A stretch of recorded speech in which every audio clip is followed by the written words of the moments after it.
네, 안녕하십니까. 에너지 IT 회사 식스티헤르츠 대표 김종규입니다. 저희는 재생에너지 발전소나 전기차 같은 친환경 분산 전원을 IT 기술로 관리하는 가상 발전소를 만드는 회사입니다. 그리고 기업들을 대상으로 에너지 전환 서비스, 아리백 서비스도 하고 있습니다. 2023년도 CES에서 스마트 에너지 지속 가능성 분야 혁신상을 수상하였고, 작년에는 인도 태평양 경제 프레임워크가 선정한 100대 기후테크 스타트업이기도 합니다. 저는 오늘 두 가지 말씀드리려고 하는데요. 첫 번째는 미래 세대입니다. 에너지 전환이라고 하는 것은 사실 세대 간 불평등 문제와 매우 긴밀하게 연결되어 있습니다. 재생에너지 발전은 초기에는 투자 비용이 들지만 한번 건설하고 나면은 연료비도 들지 않고 탄소 배출도 나오지 않기 때문에 사실 미래 세대가 집중적으로 혜택을 보게 되는 것입니다. 독일 같은 경우에는 2030년까지 재생에너지 발전 비중을 80%로 하겠다고 하였는데, 만약 이 계획이 잘 실행이 된다고 하면은 2035년 무렵에 독일 세대는 초기 투자 비용도 모두 회수되고 햇빛과 바람만 있으면은 친환경 에너지가 생산되는 막대한 청정 에너지 인프라를 상속받게 됩니다. 반면에 우리가 지금 에너지 전환을 재생에너지 중심으로 결심하지 않는다면 우리는 미래 세대에게 의무를 남겨주게 됩니다. 탄소 감축을 매우 빨리 해야 하는 의무, 그리고 폐기물을 안전하고 저렴하고 매우 장기간 보관해야 되는 의무 같은 것들을 남겨주게 되는 것입니다. 그래서 미래 세대를 진정으로 생각하는 정치인은 재생에너지 확대를 얘기할 수밖에 없다. 저는 그렇게 생각합니다. 후보님께서는 꾸준히 재생에너지 중요성을 말씀해 주셨는데 앞으로도 계속 그렇게 해주셨으면 좋겠다 말씀을 드리고 싶습니다. 두 번째로는 창업가 모드입니다. 최근에 실리콘밸리에서 회자된 키워드 중에 하나로 창업가 모드라는 것이 있습니다. 이것은 관리자형 CEO하고 창업가형 CEO가 생각하는 것, 행동하는 것이 많이 다르다는 점에서 착안된 것인데요. 사실 정치인도 제가 보기에는 관리자형 정치인과 창업가형 정치인이 구분되는 것 같습니다. 작금의 여러 가지 위기 상황을 극복하기 위해서는 또 대전환의 시기에 필요한 리더십은 창업가형 정치인이라고 생각을 하고, 제가 후보님께서 성남시장 그리고 지사님 때 하셨던 일들을 보니까 관리자는 아니신 것 같더라고요. 그래서 앞으로도 계속 그렇게 해주셨으면 좋겠다 말씀을 드리고 싶습니다. 마지막으로 아까 말씀해 주셨지만 여기 있는 대표님들은 소셜 벤처를 운영하는 대표님들입니다. 저희는 사회적 가치, 경제적 가치를 동시에 추구하는 것을 목표로 기업을 운영하고 있는데, 사실 먹사니즘과 잘사니즘을 얘기하신 대표님의 생각과도 맞닿는 부분이 있다고 생각합니다. 제가 책을 보니까 위대한 개츠비 작가가 이런 말을 했더라고요. 두 가지 상반되는 생각을 가슴에 품고 정상적으로 기능하면 위대한 사람이 된다. 그래서 제가 말을 조심해야 되기 때문에 우리 후보님께서 위대한 정치인이 되셨으면 좋겠습니다. 감사합니다. 네, 후보님 너무 멋있는 말씀 해주셨는데요. 네. 두 가지 생각을 품고 있을 때 잘하면 위대한 게 지비가 될 수도 있는데 잘못하면 큰일 날 수가 있습니다. 그 얘기는 한번 해주시겠어요? 가상 발전소를 연구, 운영 뭐 이런 걸 하시는가 본데, 그 일부에서 전기가 재생 전기가 따로 있고 원전 전기 따로 운영되는 줄 아는 사람들이 있어요. 나중에 좀 설명 한번 해주세요. 제가 하면은 또 거짓말을 걸 가능성이 있어서. 한번 먼저 하시죠. 전기랑 다 섞이는 거다. 그리고 여기가 아리백 건물인데, 제가 들어오면서 물어봤거든요. 이거 자체 생산으로 도저히 이걸 다 감당이 안 될 텐데, 그래 어떻게 재생에너지 100% 건물이라고 할 수 있냐. 근데 탄소 배출권을 구매해서 하고 있다는 건데, 이제 요 얘기를 하면 일부에서 그 전기가 재생에너지인지 아닌지 어떻게 하나 이럴 가능성이 있잖아요. 그때 간단히 설명 한번 해주십시오.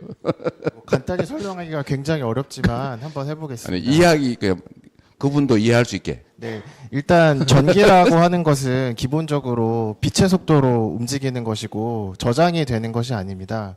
그러다 보니까 말씀하신 것처럼 석탄화력, 원자력, 재생에너지, 전기를 물리적으로 구분하는 것은 불가능하고 생산 위치를 추적을 해서 어떤 발전원으로부터 전기를 공급받는지 상호 인정하는 형태로 전기 거래가 이루어지고 있습니다. 그래서 말씀하신 것처럼 원자력 따로, 재생에너지 따로 그렇게 전기가 있는 것이 절대로 아니고 빛의 속도로 움직이는 전기라는 것의 특성을 이해하지 못한 데서 오는 오해다 말씀을 드리고 싶고요.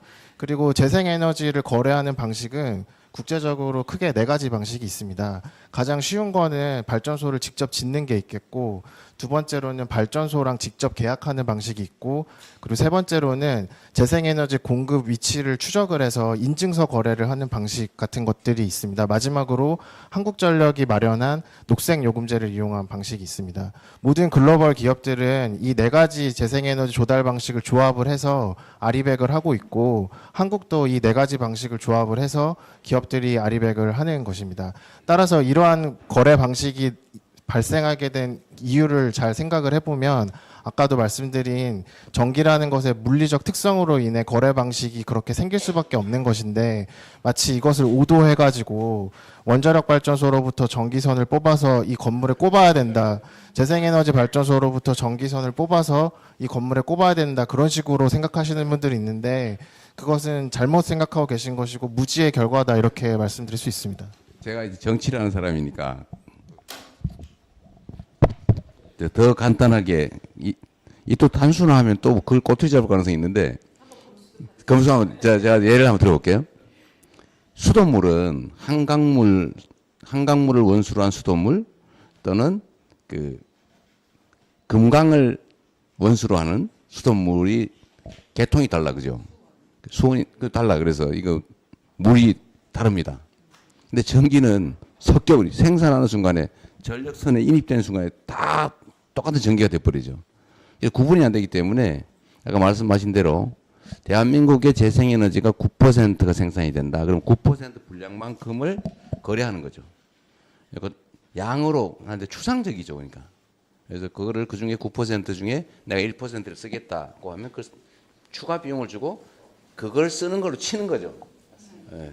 근데 그게 꼭 그 재생에너지 라인이 별도 있는 건 아니에요, 그죠? 맞습니다.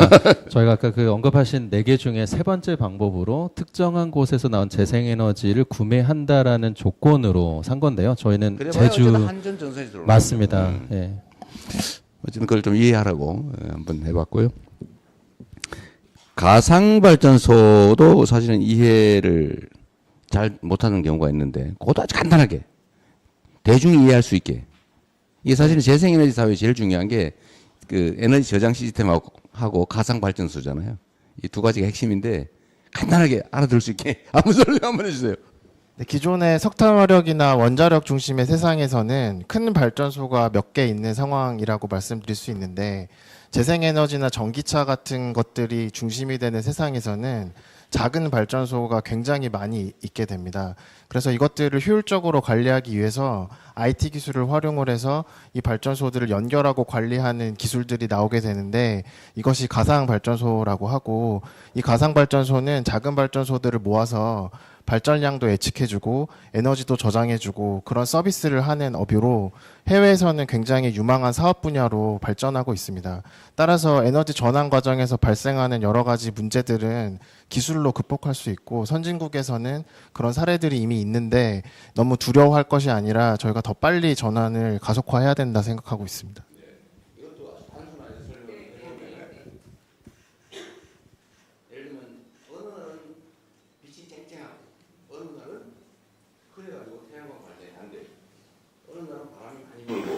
어느 날은 누구에 서 태풍이 불어가지고 풍력파가 있던 게 세우는 경우가 있어요.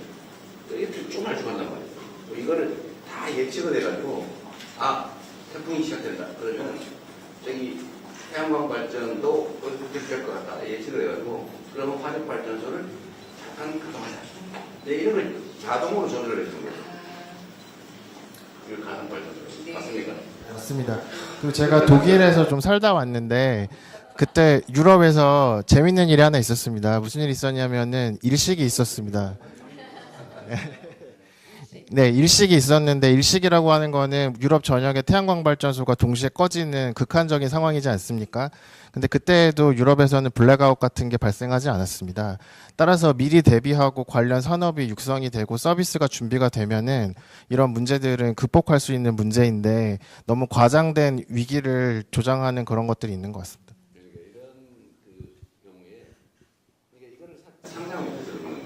전국의 모든 이 에너지원을 다 전국의 모든 전기 배터리를 쓰는 자동차 이것도 맨날 빼쓰기만 하지만 갑자기 전국의 전기가 확 줄어들면 전기 가격이 확 올라갈 거 아니에요? 그러면 충전되어 있던 내 차의 전기를 팔 수가 있죠. 꽂아가지고 비싸게. 지금 전에는 200원에 내가 충전했지만 400원에 팔 수 있는 상황이 되면 그 400원을 파는 거죠. 근데 이게 한 대면은 말이 안 되지만 이게 수백만 대가 다 연결이 돼 있으면 그 순간에 충전하고 있거나 놀고 있는 전기차에서 뽑아서 파는 시스템이 자동으로 만들어지는 그런 거를 가상 발전소에서 통제하는 거죠. 이걸 모르는 사람들이 있어서 제가 얘기하는 거예요. 네. 맞아. 네. 간단하게 앞으로 안 하겠습니다. 네. 엮긴 안 빠지고. 알겠습니다. 아까 얘기를 근데 하셨습니다. 재밌었습니다. 일타 강사 자, 같으셨어요. 네. 일단은 지금 말씀하신 것 중에 미래 세대에게 빚을 넘기지 말아야 된다. 이건 진짜 중요한 개념 같아요. 저는 이 생각 못했는데 우리가 미래 세대에게 부담을 주니까 연금도 어떻게 하자 이런 논란들이 있잖아요. 뭐 그 훌륭한 문제 지적인데 원자력 발전소 같은 시스템에 과도하게 의존하게 되면 이제 그 폐기물을 다 후손에게 그다음에 그 부담을 다 넘기는 거잖아요. 그런데 말씀하신 것처럼 태양광 발전이나 재생 발전을 하면 몇 년 지나면 다 원가를 회수하고 나중에는 부담을 전혀 전가하지 않을 수 있다. 그러니까 미래에게 떠넘기지 말아야 된다. 그 말씀이신 것 같아요. 관점이 아주 좋으신 것 같습니다. 창업자, 관리자 모두는 이것도 재밌는 발언 같아요. 좋은 생각이시고요. 정치인들한테 이게 진짜 필요합니다. 관리는 행정가들이 하면 되거든요. 근데 정치를 하는 사람들이 자기가 행정가를 변모해버리는 경우가 있어요. 특히 대통령, 시장 이런 사람들은 원래는 행정가가 되면 안 되거든요. 행정가를 지휘하는 창업자형 이렇게 돼야 되죠. 근데 행정가가 최고의 행정가가 돼버리면 발전이 없죠. 좋은 생각이십니다. 좀 노력할게요. 그렇게 봐주시니 감사드리고요. 개츠비 네, 좋은 말씀. 네. 네. 피츠럴드의 말씀을 인용하신 걸로, 네, 개츠비가 아니라, 네, 네, 문학 전공이다 보니까, 네, 개츠비를 쓴 피츠제럴드의 말이다. 왜냐하면 개츠비는 결론이 안 좋아서 저는 네. 피츠제럴드의 말만 듣겠습니다. 세 번째 유니크 굿 컴퍼니 손인혁 대표 말씀도 한번 들어보겠습니다.